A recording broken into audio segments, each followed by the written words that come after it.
All right. Good morning. Hope we all had a great weekend and working on this Monday, huh? But it was a good weekend for us, and felt good to finally get on the field. Talked a lot about it, and I think you guys were running out of questions to ask at some point here because it was the same ones and not much to go off of with all the new staff. But it was good to get out there on the field, and I thought really pleased with the way our guys just sustained the energy.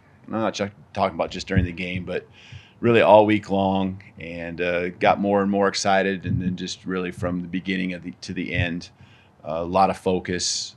We got a lot of guys on the football field, and really felt like they were all ready to go. And again, never going to be perfect, but and a lot of things we can work on. But I appreciate just where we're at right now, and it kind of tells us where we're at and what we need to be taking to the practice field here this week. But a lot of different things popped up. I think maybe even a question or two has been asked just about the communication and how that headset thing all went down at the beginning. That was something, you've had crackles and you've had times where it goes down for maybe 3 seconds, but just really having to change things up there. That was new. I think by play 2, we had our left tackle, left guard, and center all out of the game for play 2. So some interesting moments in there, but just guys really worked through it, just keeping their poise. That includes coaches, Coach Sheridan having to come down from the press box and then go back up and trying to figure out if you're going to get caught in the middle of that. And we'll be fine that way. It's just there is a lot of communication that does happen, not just from him to the signalers, but others as well. Just getting personnel in the field. So we were fine. We were fine. It's just different than the normal protocol. So I think red zone, different parts of the game that we really excelled in was good to see. 4 for 4 offensively. Took a knee there at the end, and then defensively, not giving up any scores on 2 attempts when they got in the red zone. The 2 takeaways early with Keon were really big with the momentum. Really, got the crowd going in kind of about 10 or 15 minutes, whatever it was, where we take the field and everyone's ready to go, and then all of a sudden that delay in the action. So Keon's takeaways and a sack there early really got that momentum and energy back to our whole football team. So really pleased with where we're at week 1, and looking forward to making those big steps that I think usually exist going from week 1 to week 2. I think start on the front here, right? Yeah, two, if I can. First, what did the prognosis show for Caden Proctor? And also, when you watch the film of the offensive line, what did you see in terms of things you really liked and things to improve on? Sure. Caden's got a shoulder situation there. It's one that we will be able to manage, and so that's a positive. And it was just something as we go through the week that we'll just continue to evaluate, and it probably won't be something early on here we'll be rolling with, but as the week goes on, be something we can continue to evaluate and be hopeful for. When it comes to the offensive line and the way they executed, I give Elijah a lot of credit. Has maybe played just a couple practices early in camp at left tackle, and for the most part was at right tackle. And I think he and Book took some pride in really trying to have a great game there, and kind of rise up in the midst of that adversity. There's the big touchdown to Justice where we pulled both the right side, right guard, right tackle. That was fun to see, because I thought there was some physicality on the front side, and then the pull doing a good job of adapting to what the defense was doing, and the trust that I think exists is probably something that's undervalued. The trust from the first puller to the second puller, and also the second puller to our tailback with Justice carrying the ball. So, that comes through repetition. That comes through talking about it. Protection wise, they got to us early. With this 1 sack, but for the most part, I think our quarterbacks really felt comfortable back there. There was times where we picked up the protection, and I know Jalen had that explosive run there when we were deep in our own territory. that's, a tribute to the offensive line and our tailback all doing their jobs, Jalen trusting it. And when the seas parted, kind of abort the pass attempt and go take off and use your legs. And that's what I love to see from him on that play. Stay on the right, Charlie. You've mentioned how you watched all of Jalen's games last year. Just how did you see him progress after the South Florida game over the course of the season last year? How did he? Okay, I see. From last year's game at this point, yeah. I thought being decisive at the end of the season was something that I was really, wanting to make sure he carried over. Just playing ball, finding ways to move the chains. You get so caught up in this play, you're supposed to read it right to left, or you're supposed to read the safety, and there's so many things with checks. And then there's a point where you just got to go play ball. And I think that that's something that he just got more and more accustomed to. And I felt like that was what he did on Saturday. There wasn't a lot of opportunities. He didn't take that many snaps. He threw it less than 10 times. And so not a big sample size there. But when he did have those opportunities, I thought he took off. I love the touchdown pass to Kalen, where he stepped up, was decisive, had his eyes downfield. He can run with the football, but hit the eyes of the defense being on him, flipping it out there and making a really accurate pass. And again, those are things that are undervalued. Kalen being able to attack the ball and hit it on the run, kind of having a feel of where the defense was at. There's people at his legs, Kalen's legs. And so that's the difference between a 6, 7, 8, 10-yard gain and a touchdown. So just little subtleties like that, I think, were things I was impressed with Jalen. And, couple times here and there. You only had 2 incompletions. And so, you're really getting down to what can we have done on those 2 incompletions. Communication, just always trying to make that better. I thought it was really good, but always trying to make it better. Communication to the line, all the way across the board. Coming on the sideline, I really enjoyed getting with him on the sideline. Thought he was really locked in. The iPads and all of that. I really thought he utilized that to his advantage along with the rest of our staff, both sides of the ball.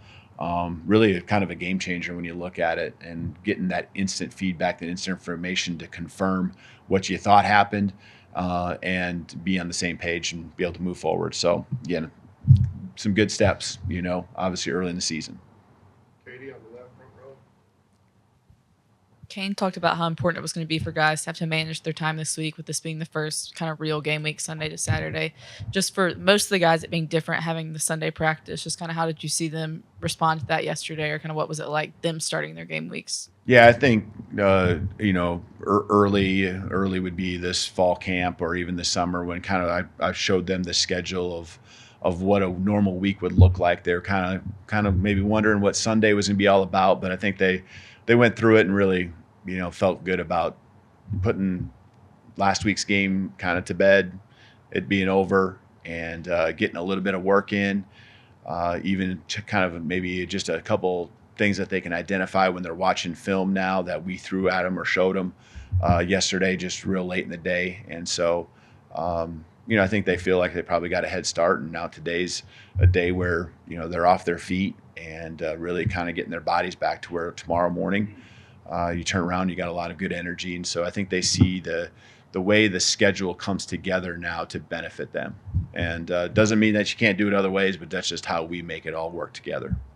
Stay on the left here, Ryan. Go ahead. Coach, evaluate Wilkin Formby getting his first start right tackle. Yeah, I thought Wilkin, I saw some energy and some excitement out of him.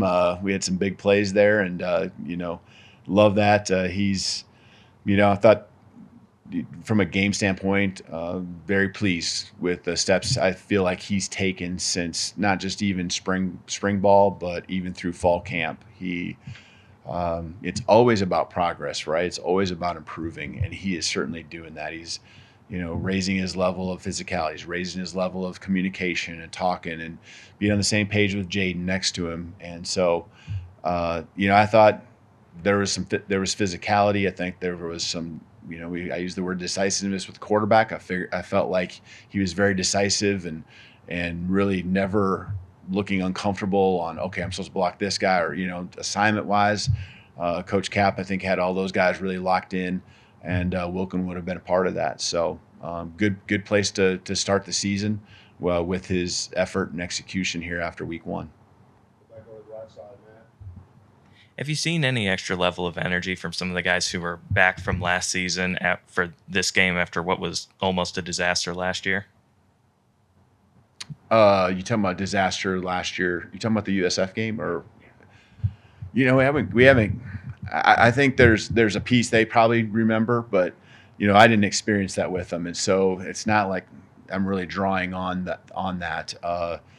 Reminding them that it was a closer game, and that falls in line with what one of our pieces of our program is, to respect all and fear none. And so that respect factor was there this last week. It's going to be there again this week. And I'm sure that there are certain guys that went through that, as you're suggesting, that have that a different type of determination on top of what we're trying to do with this 2024 team. But I think we're really trying to make it about this season, this team, and trying to take the next steps that are necessary here going into week 2. Go to the left side, Tony. We don't see very many jersey alterations around here. What was the decision to put the C's on the captain's jerseys, and did you get any pushback from maybe some of the real traditional boosters or fans or anything from that? I haven't, because they probably hadn't seen it and known about it till the game, right? So, but that still hasn't happened since. I think the tradition before, right, was more of the captains at the end of the year. So there was something that you weren't going to do during the season. Just kind of something that I've done wherever I've been. We have a unity group, a leadership group. Met with them real briefly here this morning, and just kind of going over the whole week, the weekend, anything that they just wanted to add, where they felt we were at with our mindset in particular. But then you have your captains, and I know I mentioned before that I thought the team did a great job, and I think it's an honor to be a captain. And along with that, I've always liked to have understood through the C on the jersey, which I think is really cool for those guys to be able to wear. Stay on the left side with Steven. Coach, to get 3 running backs into the end zone, like, what confidence does that do for the offensive line and also that whole running back room? Yeah, and a couple of them were explosive plays. So I think it's confidence all around. It's confidence that the offensive line will make those seams for you, and the jams play. Just a lot of chaos happening out there with our guys hitting blocks and moving people. And jam hitting that seam, and just both goes both ways. If we get our job done offensive line wise, the tailback's going to do his. If I read it right as a tailback, the offensive line's going to fit the blocks up right. So that's running for 300 plus yards. That's something that I don't take lightly. And it's tailbacks, it's Jalen, both quarterbacks actually did a nice job when they're time came to go make plays. And so there's a lot of threats. People, I think, have talked a lot about our threats on the outside, and how that's going to look, and that will continue to evolve as we get more opportunities to throw the ball. But it all, the game was meant to be played one way. You wear pads for a reason. It's because it's a physical game, and so running the football is really important. We got 2 in the back room on the right. Let's start with Jamie, and then we'll go to Ryan. Hey, Coach, did Saban reach out to you after the game? And if so, what did he say? And also, I know the priority is on the game itself, but how much are you looking forward to this Saban Field dedication? Yeah, it's we talked actually before the game. He gave me a call on Thursday, and that was really cool for the guys. And he wanted me to pass along that he's thinking about him and wishing him the best, and going to be rooting for him. And you can just tell how much he cares about not just the program, but the individuals within it. So wanted to make sure I passed that along, because I think that was important for them to hear, important from both ends. And so, and it's going to be an awesome night, having the field named in honor of Coach. And that's really, really something special. It's one of those things where you're going to play in it and what's happening, but being a part of the ceremony is something the team really can't do. We're in the middle of probably pregame meal and some of those type of prep work, but just to have that, the whole honor for Coach Saban, everything he's done here. I know how much that will mean to him, and And it's something that I know we have a lot of respect for, and going to make sure that we continue to do everything we can to make it our house and protect our field here on out, just like it's been in the 17 years that he was here. Ryan, go ahead. She took my question. Coach, the long ball with Ryan Williams, 2 catches, 2 touchdowns. Obviously, you want to see that.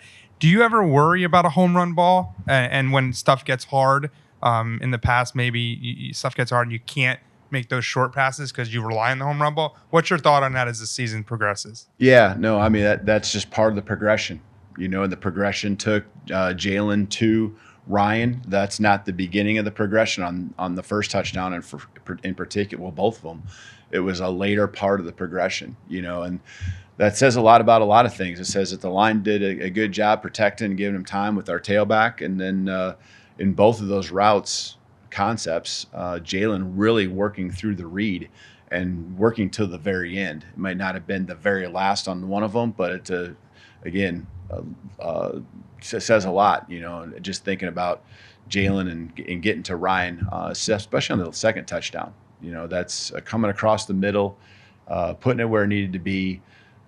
Confidence, as a receiver when you're running across the middle like that your quarterback's, not going to put you in a bad spot, so Ryan can just focus on the football, and then breaking tackles too, 2 guys right there. So I don't feel like we rely on the long ball. I don't feel like that's what our offense is about. I feel like it's a progression, but there are usually big play opportunities that are built within almost really most of the concepts that we have, and situational stuff too. You're trying to move the sticks and you only need a few yards. Maybe there's not as many balls that are going to go down the field. That's just situational awareness for our quarterback and also our play caller. But we want that. We want that threat. We want the defensive coordinator, the defensive side of the ball that we're facing, to always be fearful of someone could get down the field behind them. And that helps us stretch both horizontally and vertically the coverage that we're seeing. We got time left for just 2 more questions, so we're going to start on the left here with Joe. Coach, South Florida's known for its tempo. What's going to be the team's approach, and how are you preparing for that this Saturday? Yeah, we saw changes of tempo this last week, and that's something that we'll be certainly focused on. It's hard to simulate that in practice. We do have, I think, different ways you can do that within your scout team, and communication, substitutions. You got to be really on your game as a coaching staff, and the players being ready to find those opportunities where you can sub in, whether it's a different package or just someone needing a breather. And then being able to get your cleats in the dirt and being able to be ready to, when the ball snapped, get off the ball. That's I think when we were, which was most of the game, able to do that, we got a consistent pass rush and really felt like we executed well. There was a couple times where we didn't have that, and we recovered. We kind of overwhelmed them sometimes this last week, but we need to make sure just we're always ready to play. And you need to get that first step on guys, and so that's what a tempo is trying to do. It's trying to catch you off guard. It's trying to not let you play fast or tire you out. And Coach Womack, he's seen it. He's very experienced. So is our staff. They'll all do a good job of preparing the guys this week. Ariel, all into that. Coach, after you post a shutout win, both sides of the ball doing their jobs, but I wanted to ask you about the specialists and what did you think about those guys on how to continue growing, specifically with the punt and kickoff return? Yeah, that was,